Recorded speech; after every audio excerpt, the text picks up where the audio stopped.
Hello again, it's Harry here, your geriatric nurse from Toronto, Canada. Back for my humble contribution for the care for the older adults and their caregivers. The holiday season is upon us, and I decided to present a little something about the holidays and in my native tongue. So, Merry Christmas po and Happy New Year to everyone. Siyempre po ang holidays brings good feelings at saka masasayang celebrations. Nandyan po na dadalawin natin mga lolo't lola natin, mga magulang natin. At syempre po masaya ang kwentuhan, masaya ang kainan. Pero sa kabila nung pangyayari yan, syempre ito ay highly charged season. At saka syempre sobrang masarap na pagkain, minsan mamantika, masyadong maalat.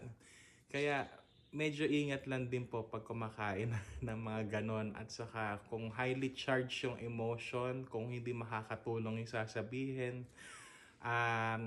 i-hold na lang yung sasabihin para masaya lang. Dahil syempre tatandaan natin kung ba't po tayo nag-celebrate. Syempre ang birthday ni Jesus ang ating sineselebrate. Yun lang po lamang ngayon. Merry Christmas po ulit and Happy New Year. Sana po you stay safe and happy.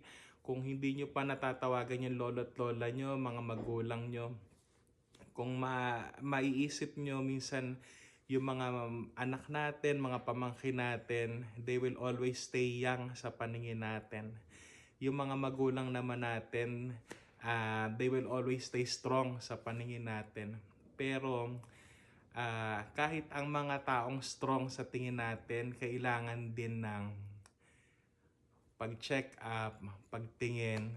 Kaya kung it's been a while na kamusta nyo yung mga magulang nyo o yung inyong mga lolo't lola, it's especially the time to check on them. Again, ibabalik tayo sa triple Ds para makita nyo yung triple Ds. Hopefully wala, pero kung nandun makita nyo na maaga para ma-reverse nyo yung pwedeng ma-reverse at ma-manage nyo yung pwedeng ma-manage.